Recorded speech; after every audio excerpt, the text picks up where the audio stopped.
You want details? Fine. I drive a Ferrari 355 Cabriolet. What's up? I have a ridiculous house in the South Fork. I have every toy you can possibly imagine. And best of all, kids, I am liquid. So, now you know what's possible. Let me tell you what's required. lifeadvicerr@gmail.com. I want to compliment so many people that have jumped in on this, because I didn't think it would last this long, and now I don't think it's ever going away. You just keep coming up with,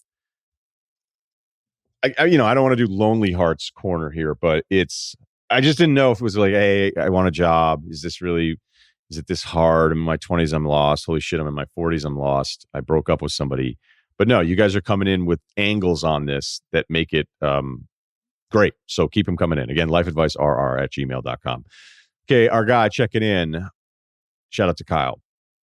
One of my friends is seeing this guy now. I've never met the dude, but he requested to follow me on Instagram. Okay, so our emailer is male. His friend is female.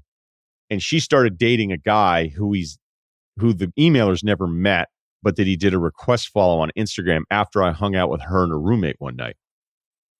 I didn't know who the dude was, but I saw my two friends followed him on Insta, so I asked them who he was.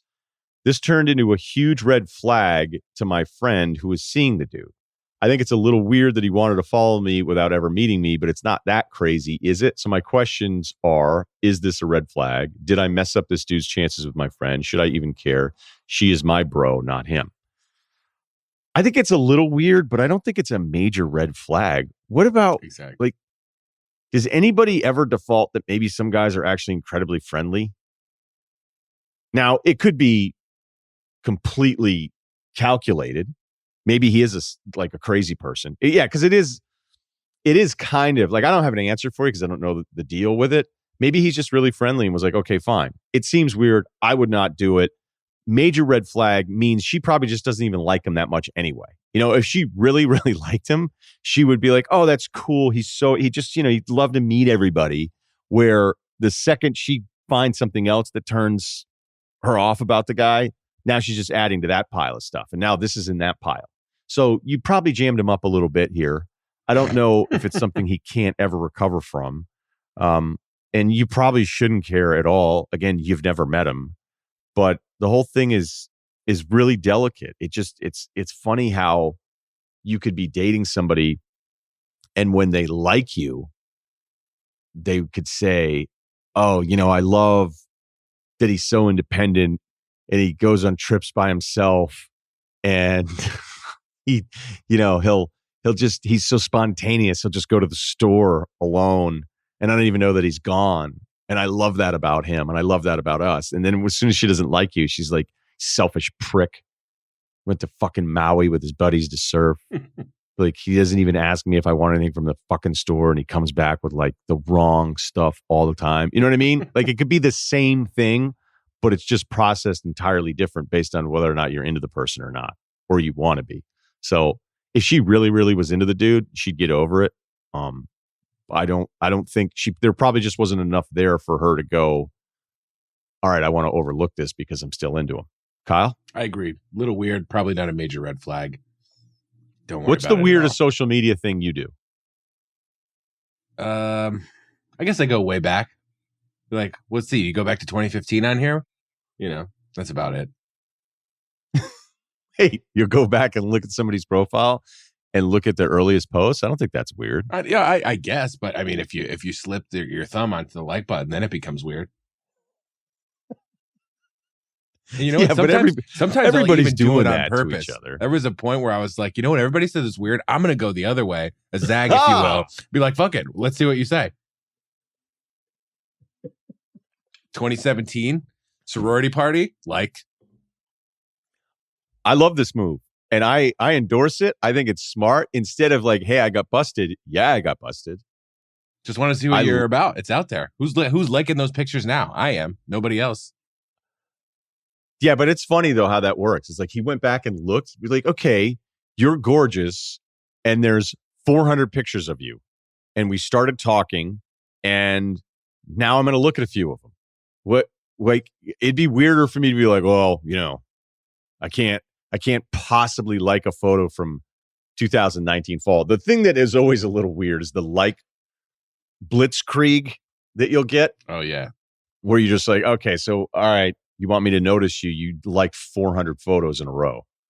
Like, okay, psychopath. It does that work, one, unfortunately. That does is a way it? to get, well, it's a way to get noticed, not in the way you're looking for, but it's like, if Yeah, it's you between get never noticed. noticing you and noticing you, that it definitely achieves the goal in some aspect.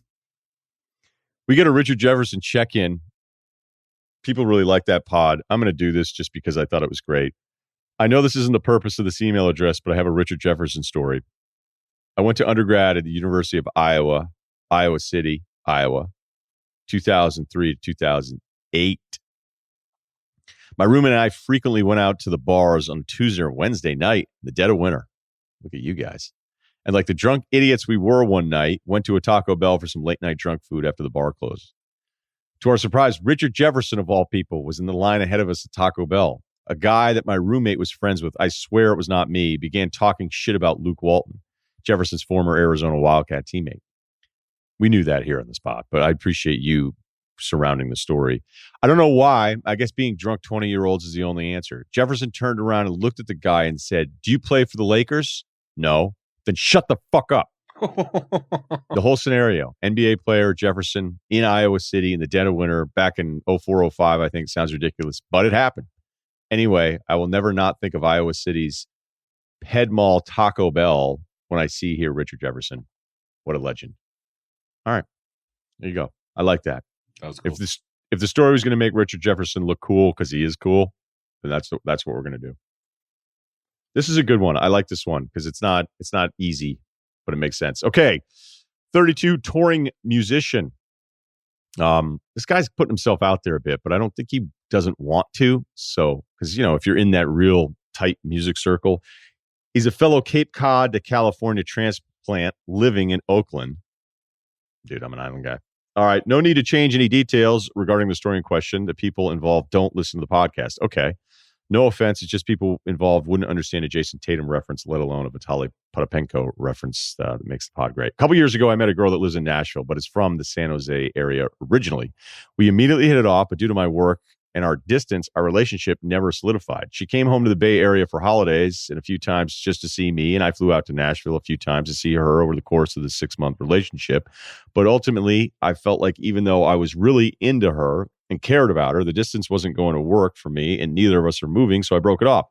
We were never officially dating, and I made it a point the whole length of the relationship about my apprehension about the distance, and in the moment, it seemed like we were on the same page. When I broke it off, she didn't take it well, and we haven't spoken since. All right, so again, we were never officially dating. You never know what that means, the official part of it, because there's times you're like, wait, what? I didn't know. Was the paperwork involved? I didn't get anything. I have the wrong address. So he kept saying the whole time, apprehension about the distance, blah, blah, blah, blah. But then he broke it off and he hasn't talked to her since. Okay, fast forward a few months. I have a friend, John. At one point, I would regard as my best friends who lives in Long Island, a fellow musician who was with me when I met this girl originally. Due to the nature of our relationship, we often would go a month or two without speaking. And after a few months of no word from him, I started noticing on Instagram that the two of them were hanging out in Long Island. Uh-oh. They don't live anywhere near each other, so I quickly realized the trip must have been planned. One Instagram story turned into a full weekend's worth, and then a week later, them hanging out in Nashville. Still no word from John. I bring it up to some mutual friends. They confirm my suspicions they are now dating. It took about 3 months from when I noticed the Instagram stories, but John reached out to me to talk about it, and I didn't respond. I'm currently in a relationship and happy. Ultimately, what I'm asking here is, do I have the right to be mad, or am I the asshole? They never would have met without the connection to me. And while I decided I couldn't be in a relationship with her, I still very much cared for her. I don't think I could fully ever trust John again after a move like that. Oh, you think? Should I get over it and patch it back up with John, or do I have a point here? Thanks for the pod, and wishing you and Kyle the best. Okay, there's a few ways. I don't think you being upset about this. You're not the asshole at all, okay? You have every right to be upset, but there's only like a certain level of upset that you should allow yourself to get to and that you're really justified in getting to. So some of it, and I'm not saying this is your ego here, because you don't sound like a crazy ego guy in the email. I don't know. But a lot of times the ego can get in your way where even if you're not with the girl, you're not bothered that you're not with her, but then you get really worked up about the idea of her with somebody else, as if like it's still like everybody else is supposed to back off the whole time, right? Some people are incredibly mature about this. Maybe mature isn't the right word, but disconnected in a way. I remember there was, just use examples.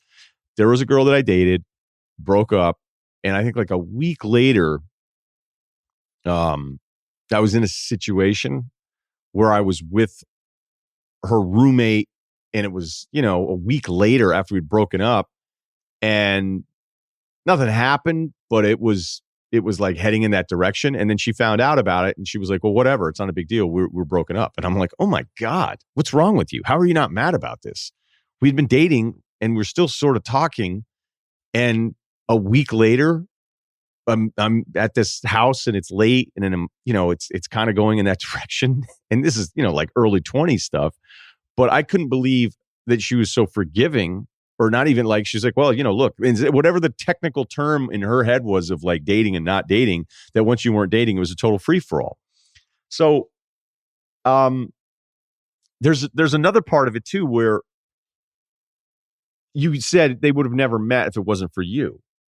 Like, okay, I get it. I also had another situation with somebody that was very serious that I was dating, that after I'd left town, and look, I left town, I started to pursue my whole deal of whatever it was that I was trying to do. And I didn't ask the girl to come with me. And I was a prick about it most of the time. And she couldn't help herself, but like dated everybody she dated had to be somebody that like I knew. It was a guy that also was like younger than me. I think his name even was my name, and bartended at the same fucking place I bartended at. And I'm like, wait, she's dating this fucking guy now? Like what? How did this happen? And we never talked about it. And there's no way they would have known each other if it wasn't for me being, although, whatever. If you bartend, it's not like people have to get a permit to come meet you. And then there was another guy that was kind of in the circle of friends, but not like one of my main guys. But if we were together randomly having beers, nobody would have thought it was weird. And then they got together, and I was like, okay, he never ever would have talked to this girl ever, if it wasn't for me having her around for a couple years. But I was gone, man. I was gone. And so I didn't like it, but I had to accept some level of responsibility for it. And I do remember after the fact, they were like, well, he said that you guys weren't really friends. And of course, I never let that go until years and years later, I was back up visiting, and he was like, oh, hey man, what's going on? And I was like, oh, I thought we weren't friends. And then my buddies were like, are you seriously not going to let that go? You're still that pissed about it? I was like, no, here's the point. Is that if it was going to happen to me and your justification is that we weren't friends, but now we're going to be like, oh, hey, what's up? Really proud of you. Fuck off, man. Like we're either friends or we're not. And you decided we're not. So I don't want anything to do with you. And they were like, dude, you need to grow up and relax. So I don't always handle it well. All right. I didn't back then. And I don't know that I'd be great about it now. So I kind of get that part of you. And I'm not bragging about it. I'm admitting to you that it'd be great. Like when I have other friends that are just like, whatever, dude, like I'm not with her. I don't care. I'm like, man, that's pretty cool. It's pretty cool that you're so detached from it all. I don't know. I'd rather do that than have this. And you're not even like, I'm kind of going down a road that I don't even think you're at right now. So here's ultimately, I think the most important part of the email. You're happy. You're in a relationship right now. That's why Forgetting Sarah Marshall is a great movie, but it's completely unrealistic because Jason Segel's character's on an absolute tear post the TV girl. And, a lot of us don't have that option after we lose our dream girl. We don't just get to go out and hang out with any other woman that we want for the next couple weeks. That part of the movie is like, wait, so this guy's going on an absolute sex bender and he's still depressed? Like, what the hell's going on here? So that's the part of the movie where I'm like, they should have done that differently. He should have been a complete disaster by himself. Nobody wants to talk to him because most of us, when we're completely heartbroken, don't have the game. And he didn't have the game either. That was just a flaw in the movie. So you're happy. So yeah, be annoyed. And maybe he could have handled it a different way. But what's the better way of him handling it? Immediately, hey, what's up, buddy? It's John, the musician in Long Island. I'm going to start reaching out and pursuing your ex-girlfriend. I just wanted to be straight up with you. Nobody would do that. She wasn't going to do that. And if you can care about her and you can be annoyed, but you didn't want to date her and you didn't want to do a long distance deal. And it would have been cooler if she met somebody else that wasn't your buddy. And yeah, I think the relationship forever with that guy will be a little different. But, if he's into her and she's into him, then you can't really stop it, because then you look like a prick. Just be happy that you have somebody else that you've met and that you've been happy with. And I would say move on from it mentally. Okay, that's the podcast for today. Please spread the word and subscribe. And also later this week, hopefully some draft stuff again. We're going to just try to do a lot of draft heavy deal. And then trying to tape with Max Homa here soon just to talk to him about his win at Riviera and everybody being excited about it for him because he was great when he came on the podcast. He went on with, with Big Cat and PFT as well. So I think he's crossed over to being a popular guy. So we were happy he got that win after choking on that putt at 18. I was like, oh man, this sucks. And he admitted he choked, or I wouldn't have said that because I don't really like that word because we throw it around a little bit too much. Okay, let's stop talking and we'll see you Thursday.